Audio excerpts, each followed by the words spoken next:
Verse 30, sabi but when he saw the wind, he was afraid and beginning to sink. Cried out, Lord, save me. Alam niyo po, alam natin itong storya na to. Si Peter, dahil nag-doubt, lumubog. Pero as a matter of fact, si Peter lang din naman ang nag-dare. Lahat ng disipulo nasa likod eh. Pero si Peter nag-dare. Church, my challenge to you is this. Nagde-dare ka pa ba sa faith mo? O gusto mo maintain na lang? Okay na ako dito nun. Atid na lang ako Sunday. Pag walang bagyo. Atid ako ng Sunday kapag maraming blessing. Kapag ganun po ang tingin natin sa faith, we're looking at the wrong direction of our lives. Ulitin ko po, God is calling you. Anong sabi ng Diyos? Come. He's calling you to do something. Baka may pinapagawa ang Diyos sa iyo sa pamilya mo. Baka may pinapagawa ang Diyos sa iyo sa negosyo mo. Baka may pinapagawa ang Diyos sa iyo sa trabaho mo. Baka may pinapagawa ang Diyos sa ministry mo. And He is calling you right now. Can you say it to your neighbor? He's calling you. Tinatawag ka ng Diyos. Okay? Nagkakaintindihan mo ba? Tingnan po natin.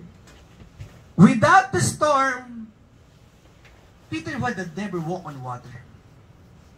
Kung walang bagyo, he would never dare. Baka kasi challenge tayo ng Panginoon, anak, kung may pananampalataya ka talaga, then show me. Are you with me? Church? Church, hello? Pero siyempre, dahil, again, nakaka-relate tayo lahat kay Peter, tuloy po natin. Pwede mo basahin din na malakas? 1, 2, 3, go. No revelation. Ito po ang last point ko. Patapos na po ako. Dito po sa gagawin natin. Sana po maunawaan natin ang salita ng Diyos. Ulitin ko po ang salita ng Diyos, tinatawag ka. Okay? Ibig sabihin, He is calling out of your attention. Ulitin ko po hello. Nasa akin po ba attention ninyo? Kasi po bakit new revelation?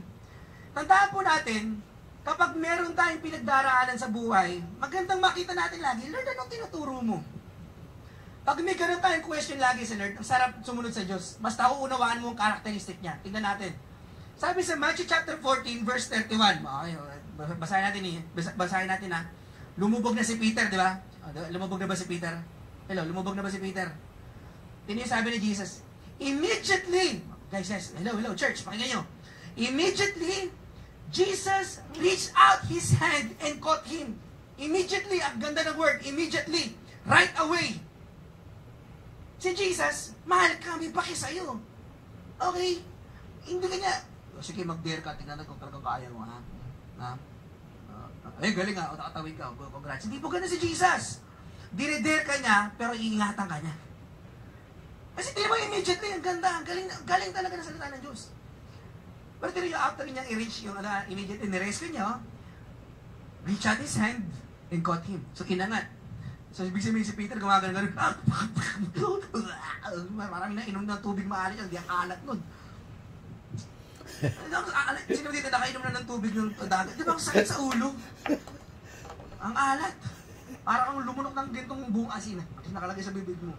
Sabi ni Jesus, at tingnan nyo sinabi ni Jesus, "You of little faith," He said, "why did you doubt?" Ba't kayo nagduda? Nagtanong ng question si Lord. Ulitin ko nagbigay ng question si Lord. Ulitin ko nagbigay ng question si Lord. Why did you doubt? Why did you doubt? Ulitin ko po. Why did you doubt? Diba ang sabi ko sa iyo, you trust me. You trust me. Come to me, all you weary and heavily burdened. I will give you rest. Church, minsan mo ba naranasan niyo na? Kahit matulog ka ng 8 oras, 10 oras, parang pagising mo, pagod ka pa rin. Hindi po kasi yun ang rest eh. Alam niyo po ba? Ang tunay na rest po, nasa Diyos.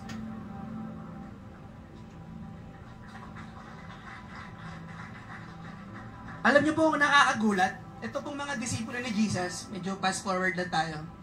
Ito pong mga disipulo ni Jesus, imagine, after muling mabuhay ni Jesus, di ba, pinako sa cross, namatay 3 days. Ay, in 3 days, muling nabuhay.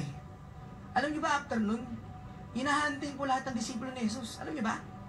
Hinahunting. Pero itong mga disipulo ni Jesus, alam niyo yung sinasabing word? May kapayapaan. Ha? Peace ba yun? Hahabulin ka at papatayin ka? Ikukulong ka? Peace ba yun? Rest ba yun, Lord? Alam niyo po, na-realize ko, ang tunay na rest, ang tunay na kapayapaan, hindi po nakabase sa mundo. Hindi nakabase sa kung anong sitwasyon ng buhay natin. Ang rest and peace, nanggagaling sa Diyos. Ngayon, bakit po may revelation pag may bagyo sa buhay natin? Tingnan niyo po anong na-realize ng mga disipulo ni Jesus. Ready na kayo? Ready na po kayo? Dito na po tayo matatapos. Verse 32. And when they climbed into the boat, the wind died down. Makikita niyo po gano'n yung, alam niyo, feeling yung sensation, biglang, ay. Alam niyo po kung bakit biglang humina na yung bagyo? Nagkaroon ng realization yung mga disipulo ni Jesus. Verse 33. Then those who were in the boat worship Him, saying, truly, you are the Son of God.